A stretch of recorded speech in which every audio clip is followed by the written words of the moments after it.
One of the ways we can bolster our foundation is to surround ourselves with people who fully support our family. When we do this, we relax, our kids relax, and we all get to go about our business from a place of confidence.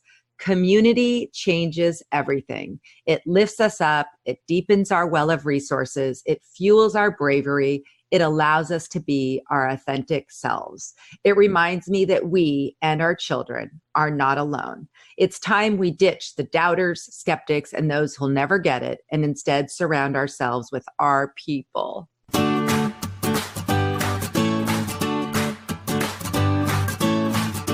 Hello and welcome to the Sunshine Parenting Podcast, where each week we talk about ideas for raising kids who become thriving adults. I'm your host, Audrey Monkey. I'm a summer camp director, writer, and speaker, and I've had the privilege of working with thousands of children, teenagers, young adult counselors, and parents over the past 3 decades. My husband, Steve, and I are raising 5 kids who currently range in age from 15 to 25. So my interest in raising kind, optimistic, self-reliant kids who become thriving adults is personal as well as professional. Hi, Sunshine Parenting listeners. I am so excited to bring you today's episode, which is episode 111.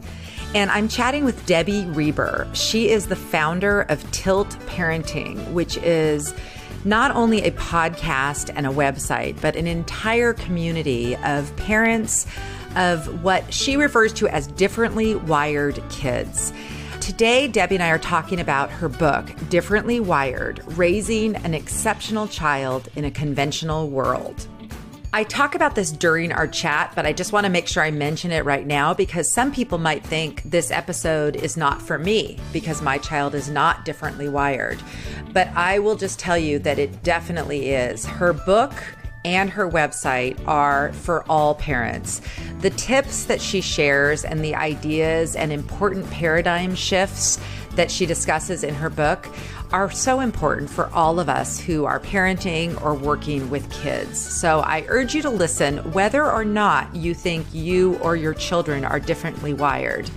You'll learn a lot about Debbie in this episode, but just know that Debbie Reber is a parenting activist, founder of Tilt Parenting, a New York Times bestselling author, podcast host, and a speaker who, before creating Tilt, spent more than 15 years writing inspiring books for women and teens and speaking about issues like media literacy, self-esteem, and confidence. Earlier this year, I was a guest on Tilt Parenting, and Debbie and I had a conversation for her podcast about summer camp for differently wired kids. So I will put a link in the show notes to our episode together on Tilt Parenting.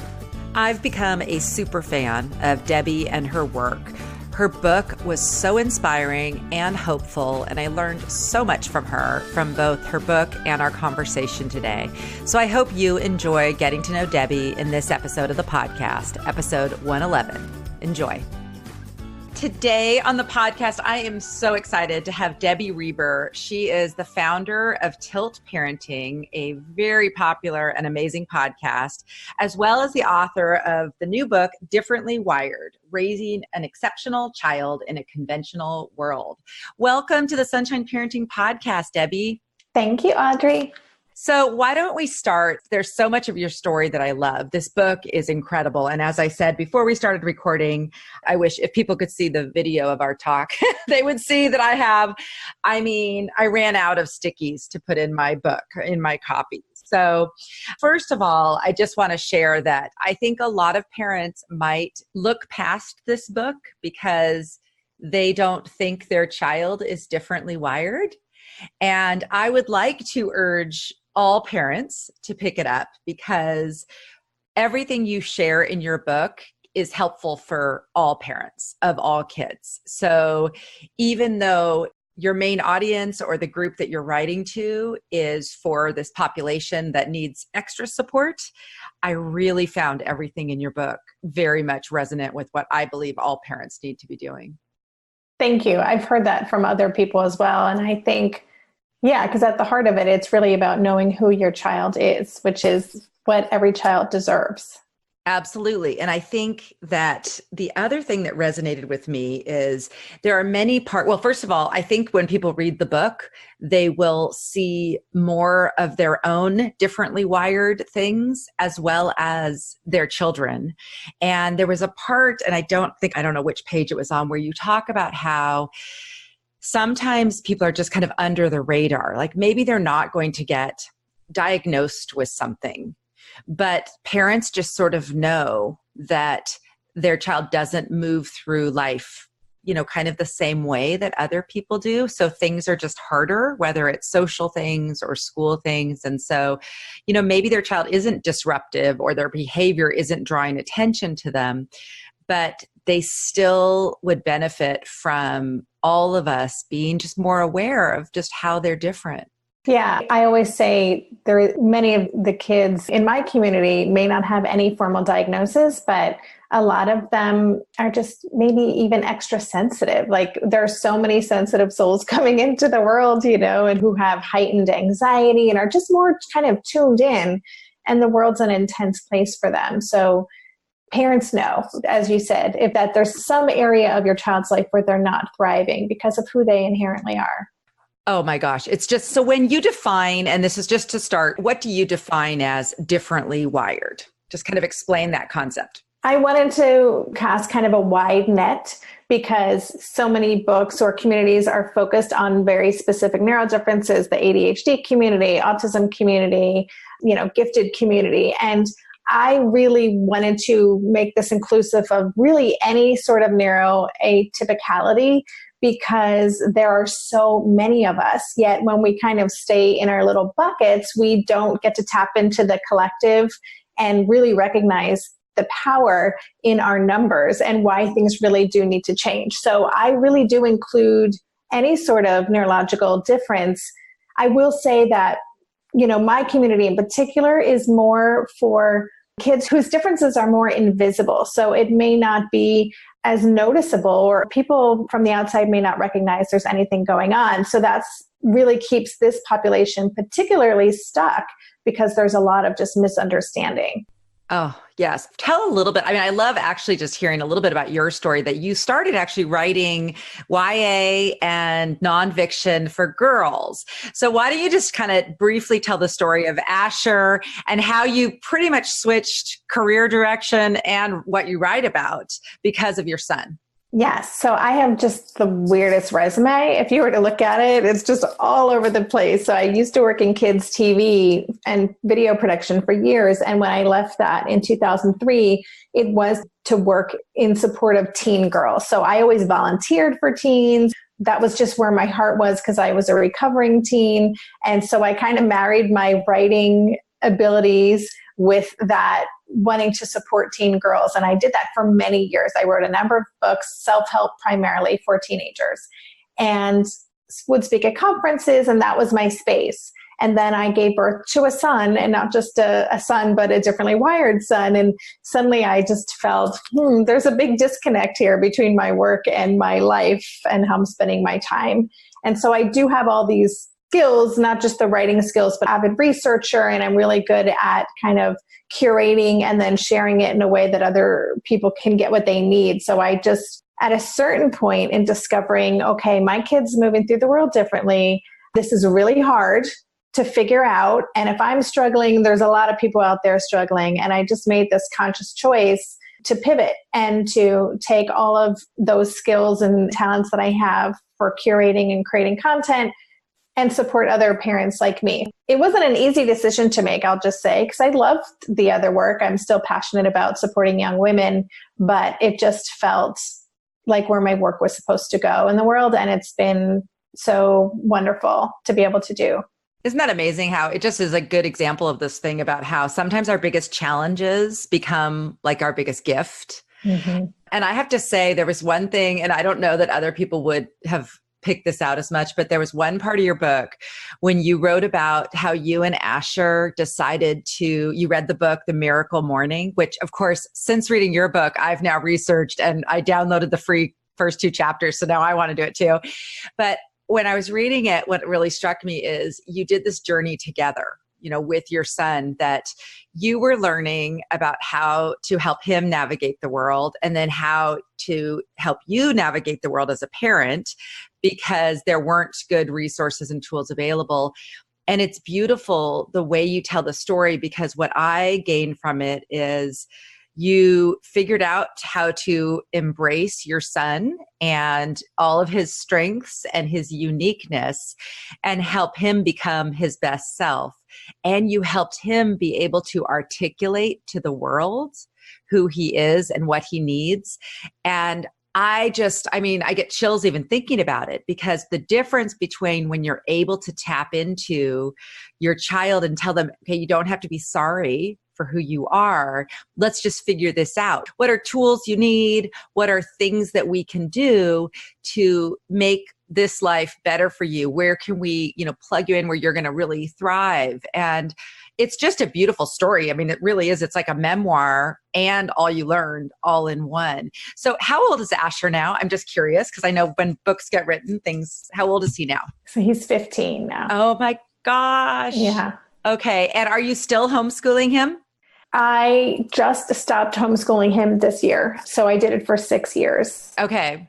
Interesting, challenging, wonderful years. And so he started 9th grade in a small kind of alternative private school here in New York, where he's getting a lot of one-on-one. So it's been an interesting transition. Okay. Well, that's awesome to hear. And then my other question is, do you have any other kids? No. You have no other kids. Okay. No. And that's also, interesting, because I'm sure you talk about it in the book, the kind of how other kids are impacted in a family. And as without going into too much detail, because I haven't written about it, as I read your book, I think a few of my kids and myself fit into some of the things that you describe in your book. And where I've always approached everything from my camp perspective is the focusing on strengths idea. Mm. And I've always loved delving into all the personality type inventories that just help us learn how the way we see the world or react to things is different from other people. Mm-hmm. And being a little more empathetic and understanding of that, as opposed to thinking it's wrong. Yeah, I think it's just a big reframe, right? And I think that is one of the gifts of the fact that I did have those years with Asher for us to really explore this journey together. It coincided with us selling our house in Seattle and moving abroad. So we made huge changes in every aspect of our life. And I know that's not something every parent can or wants to do, but it really did kind of force us to throw out all the rules and start from square one.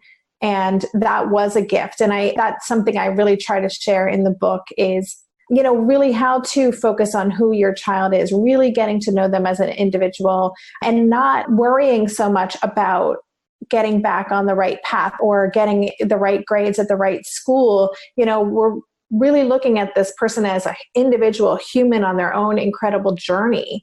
And I think it can be really hard when you're just kind of in this, the treadmill of life and, you're just doing what everybody else is doing. You're going to the school, you're signing up for the right clubs and sports and all of those things. It can be hard to take that conscious step back and say, wait a minute, who is this kid and what do they need to really thrive? And so that's really what I'm trying to help parents. And again, I think that's a message for all parents, but it's not easy to do. I want to recognize it's not easy to take that pause and to really shift your focus. Oh my goodness. So many things. Well, okay. So there was one page, I just have to read this quote. So on page 20, I think it is, there was this awesome quote in a book from an autistic writer about what if things were totally reversed and we were the normal ones and everybody else was wrong. And then you said, what was the quote? And he said, it said, neurotypical syndrome is a neurobiological disorder characterized by preoccupation with social concerns, delusions of superiority, and obsession with conformity. I was like, oh my gosh, what isn't that the truth? And it's not just with differently wired, it's people with different interests. If your kid isn't, you mentioned earlier, the right path or whatever and even that concept that we have that there is like one path. That's so flawed, because even when you think about kids who, just aren't academically inclined or school isn't their thing, they are left feeling very left out, like they don't fit in for so long. Often it really beats them down to the point where they don't have the opportunity to explore, wow, they're very, interested in some kind of artistic thing or some kind of mechanical thing.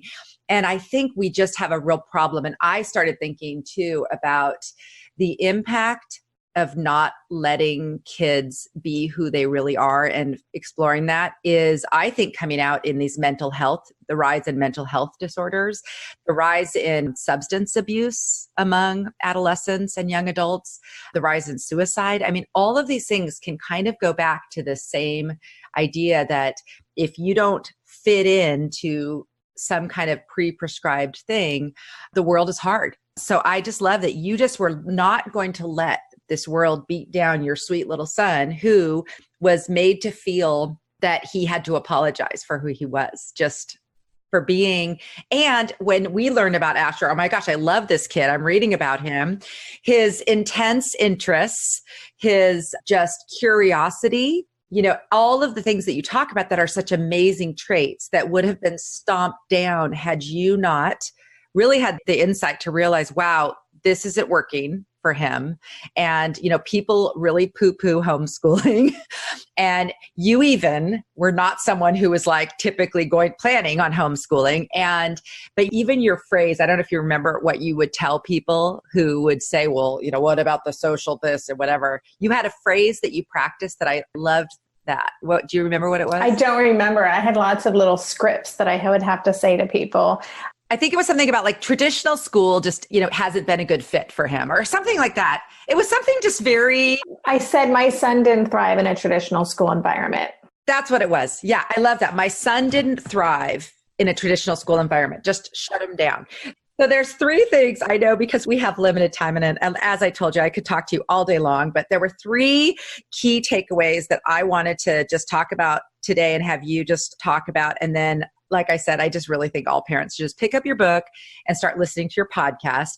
The one that I most recently listened to, you were talking with people who have a school in Nevada for profoundly gifted kids. And I think most people, myself included, would not have realized that being profoundly gifted, or even just gifted to the point where you're wired differently than the other kids in your class and your needs are not being met, is, not different from the atypically, wired kid who, needs something else. And I was aware of this with a few of my own kids, where one of my kids in particular, I just remembered as I was reading the book, in 6th grade, she and another girl were often sent to the library to do the correcting of papers. That was their gifted program? Pretty much. And then also a lot of being paired with people who don't have skills, like don't know how to write, and being partnered with them so that when you read their paper, you can correct a lot of things. But when they read yours, they're like, oh, it's great. Right. Yeah. I mean, gifted, and there is a huge stigma. Like there are a lot of, anti-gifted feelings. Here in New York City, they're trying to eliminate the gifted programs in the public school system, and that's happening in many cities. But really, to be gifted, as they talked about in that podcast, it means that you are, 1, 2, or 3 standard deviations above the quote unquote norm. And if a child was 1, 2, or 3 standard deviations below the norm and were really struggling academically, they would have all sorts of support. But we don't really consider, there's this idea that if you're gifted, you've got it made. What's the problem? But the more gifted you are, especially kids who are profoundly gifted, their needs are completely not being met. And we know that many of them don't thrive as a result. They have much higher rates of depression and anxiety and unemployment. And, so it's really critical that they are supported and seen. I think part of it honestly comes from the parents who just, always say their child is gifted, when just saying it as more like kind of seeing their child through rose-colored glasses. I think that gets confounded with actual giftedness. I think so. I think that might be where some of the misconceptions are. So the first thing that I just wanted you to talk about, because this came through loud and clear, and I think all parents have experienced this, is that we all have a lot of like parental shame, insecurity, guilt, worry, and often loneliness when we are kind of embarrassed by our kids' behavior or confused or just don't get it. And a big theme of your book is the importance of getting in community with other people and kind of, sharing like what you have created with parenting is basically you are a community creator. You've brought together these people who can say, oh my gosh, I'm going through the same thing. So you don't feel so alone and you don't feel shameful. And then also you talk about finding support, the right kind of support. So talk a little bit about that, because I think that will resonate again with all parents. Yeah, I mean, parenting is hard. It is so hard. It challenges us really on every level.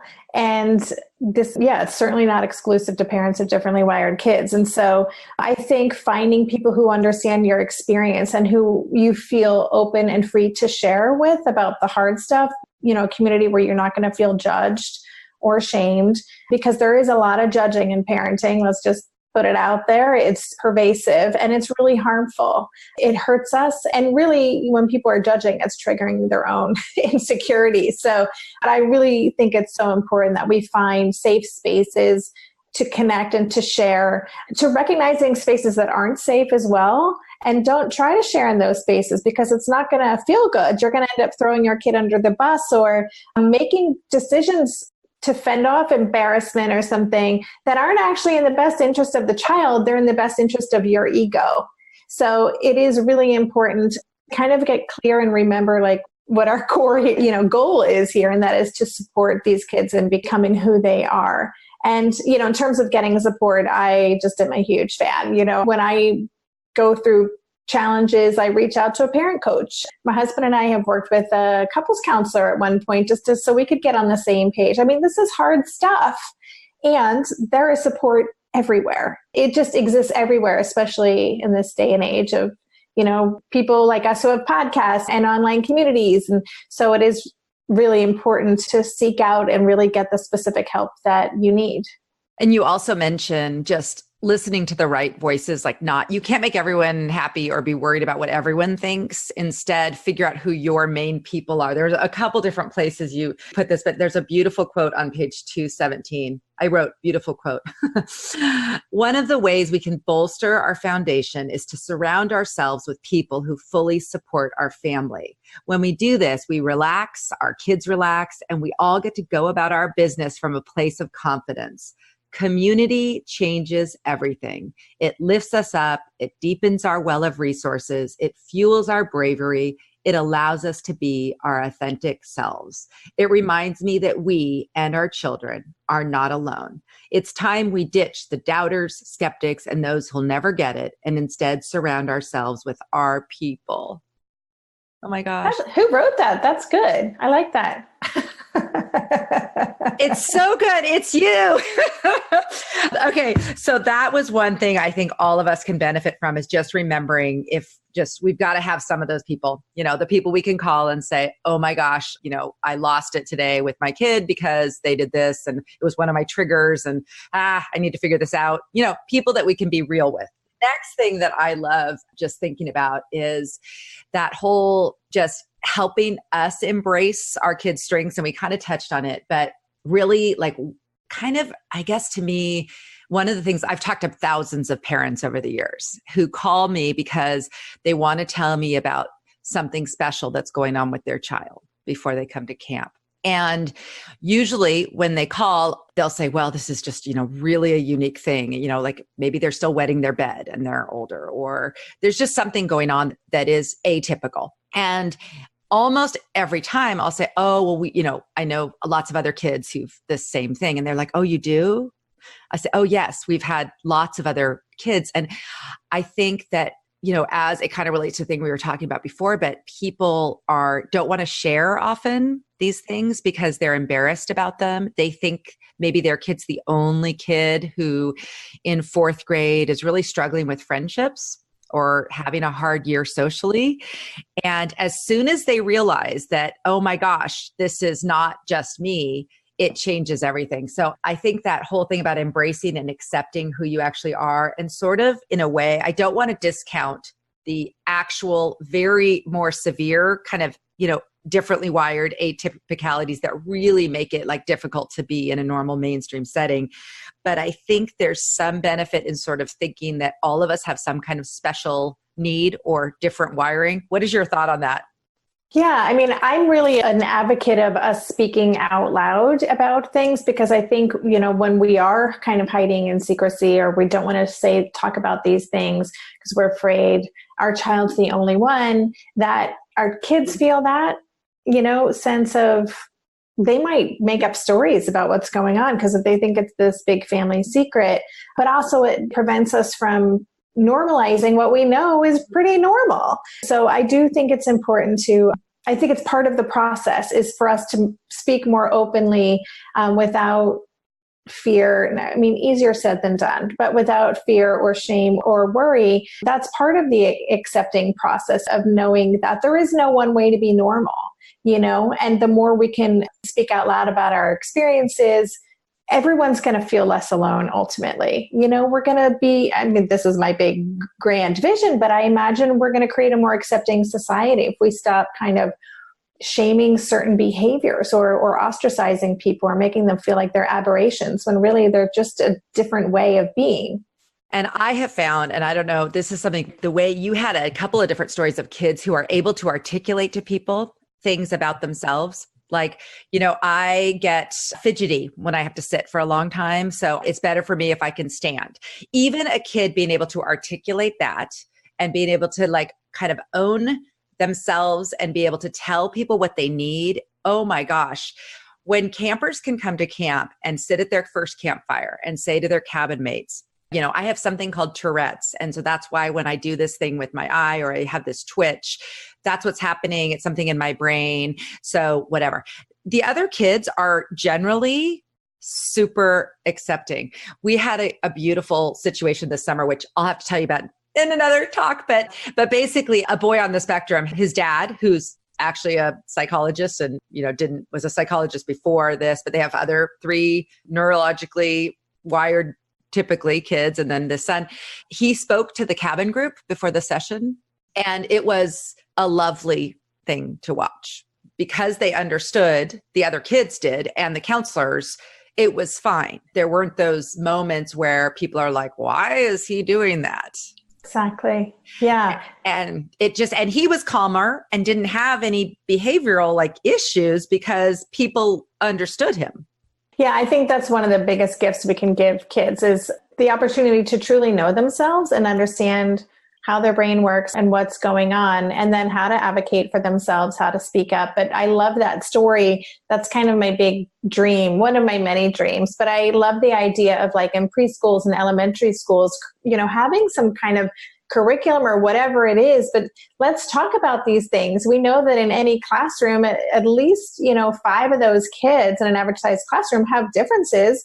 And so rather than, us looking at the kid and having other students be like, oh gosh, he can never sit still. He's always got to be moving around. He's so, hyper. Instead be like, oh, well, he's got ADHD. And actually that's how his brain regulates. I think you're right. When people understand, then it changes everything. It's the not knowing. It triggers fear. And I think fear in most people. People are afraid of what they don't understand.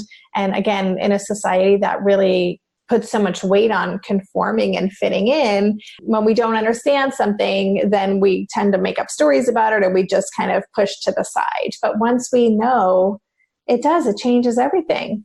And for more typically wired kids, it teaches them super important character traits like kindness and empathy and compassion. When they start to realize, oh, okay, so here's my friend who, needs things a little different, and he can tell me that, or she can tell me that. I mean, it's just a beautiful thing to think about how this can help everybody by when we more embrace their strengths. Well, I know you need to get going, so we got to wrap it up. But are there any like other things that maybe you're hearing most from readers that you want to just make sure we share that we didn't talk about yet?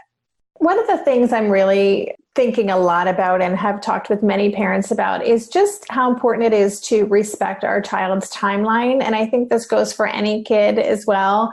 I think there is so much pressure for this path and that things should look a certain way. And there are these milestones for when a child should be able to do this, go to the store independently, or, whatever it is, especially as they get older and there are these, expectations about what a social life should look like. And, as parents, we can really spin out and get concerned if what we're seeing in our own family isn't matching our idea of what this should look like.